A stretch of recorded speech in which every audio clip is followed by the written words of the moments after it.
Hi everybody, my name is Dennis. Welcome back to another album review. Today we're reviewing the latest record from British electronic group Fujiya and Miyagi, entitled Flashback. Now, I'll be honest, I went into this album having never heard of the band, even though they've had a couple of big songs here and there.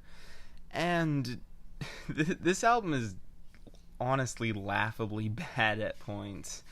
Which is surprising, because I went back to some of their earlier work, and they actually had some decent material. It was a lot funkier, it was a lot more fun, it was a lot more energetic, and this album just lacked all of that just dominance and energy over the sounds that they were presenting, and it just came across as weak and boring. The opening track, which also happened to be the title track, Flashback, is a dreadfully boring song where the irritating hook of flashback in this really overdone robot voice is irritating at best. The beat is basically non-existent. The vocals are so soft they basically get drowned out by what little sound there is. It's a really bland listen. The instrumentals are weak. The bass line is unimpressive at best. It's really lazy sounding. The next song, Personal Space, was easily the most unintentionally hilarious song on the album. Once again, the bass is absolutely atrocious. It's lazy, it's weak, it's poorly done, it's so quiet you basically have to strain your ears to hear it. And what really gets me on this song is the if you're an ice cream, you want to lick yourself line. It's so stupid. It's such a stupid line. I'm sorry, that's just a stupid line. My goodness, like, it's just bad. Like, were they high? Were they drunk? Were they a bit of both when they wrote this thing? Because if so, that would explain the lead singer's really weak, tired, uninterested vocals on the song too. You know, if you're an ice cream, you wanna lick yourself. It's so stupid. It makes me laugh just how bad that is, and it just makes me I just laugh at it more and more every single time I hear it. It's so stupid, ridiculous, and it's almost entertaining how bad it is. Honestly, like, this is horrible music. It's absolutely atrocious, but I find this more entertaining than some, like, for lack of a better term, some objectively better music. I know music is subjective. I don't want to get into that debate right now, but music that's clearly better than this, but this is more entertaining just because of how ridiculously bad it is. It's uniquely bad. It's almost so bad it's good to an extent. The next song, For Promotional Use Only, is more of a similar story. Just the electronic sounds are... It's like you took a stereotypical electronic club banger, completely stripped away everything that makes it energetic, and just left the electronic bass line to it. It doesn't even sound like a real bass at times. And it just comes across as really boring, stripped back, and lazy, if anything. Once again, as I said before, the vocals are so soft, quiet, and unenthusiastic that it makes the music a real chore to sit through at times. The next song, Fear of Missing Out, was actually just okay. I actually thought the groove on this song was a lot better than many of the other tracks on this album, and it's a relatively short album. It just barely goes over 30 minutes. It's 7 songs, like I said, just a little more than 30 minutes, so not too long of an album. But let me just tell you, it feels pretty long.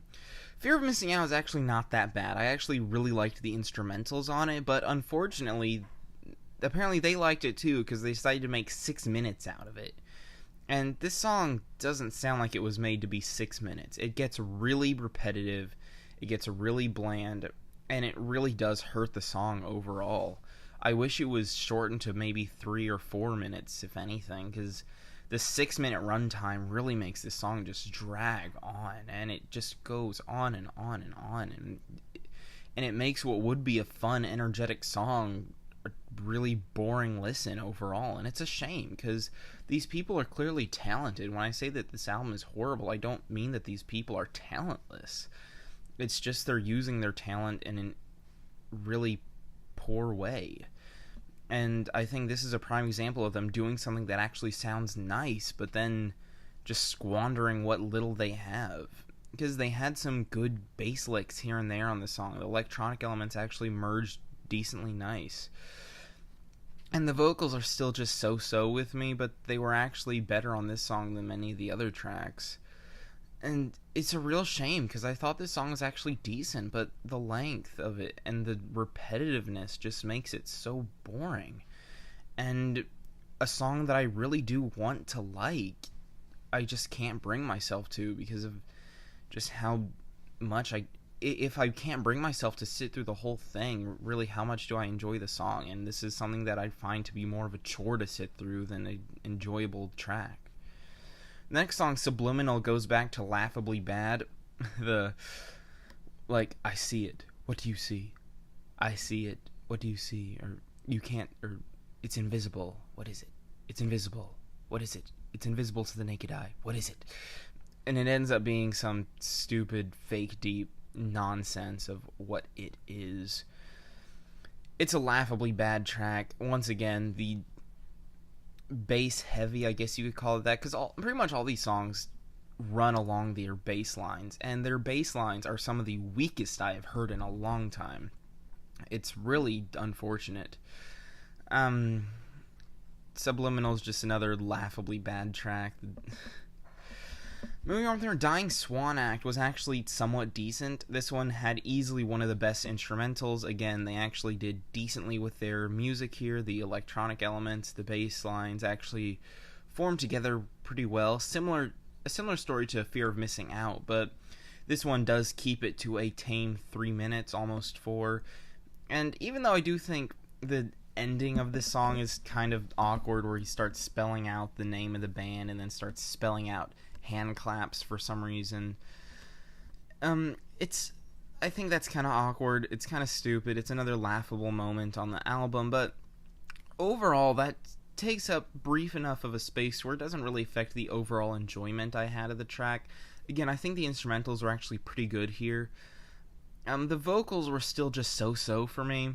It's just another one of your dying swan acts. And I just wish there was more life in his voice, and I get that's how he performs a lot of times, even on their older music, but even then, it felt like it had more just energy to it.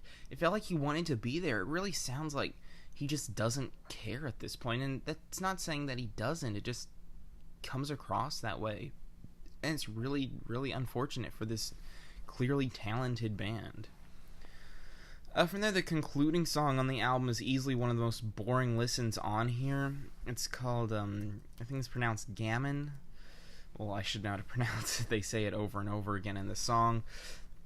He just goes on describing, like, a really old-fashioned, cringy person, at least what you would think of them, describing all these really odd, quirky, annoying traits that a person might have, like, really stupid things that they do on a regular basis, and I don't know if this was supposed to be funny or if it was supposed to be interesting, because it's not really either. It's funny how stupid it sounds, if anything. The lyrics just come across as ridiculous. The meaning of them, at least it goes over my head. They seem like just describing this person that they really just don't like. They're describing all the negative characteristics that they have, and really, really ridiculous ones. Not even like typical, like, poor character traits. It's like the most ridiculous things you could criticize, and it's more just pet peeves, it sounds like. And once again, this song is over 7 minutes. And once again, that really just detracts anything the song had going for it. On top of that, the instrumentals are absolutely unsightly on this song. Now granted, they are better than some of the tracks like Personal Space, but that's not really saying much. It's a weak track on a weak album that really just leaves little to no decent impressions on me. So with all that being said, I'm feeling a light 3 on this. If you checked it out, I'd love to hear your thoughts. Again, I think they're a very talented band, and some of their older work is actually really enjoyable. Had a lot stronger funk, had a lot more groove to it, and there's just none of that basically on this album, aside from a couple of bass licks here and there. So, again, I'd love to hear your thoughts on the album. Be sure to tell me how wrong my opinion is, as always, and I'll see you in the next review.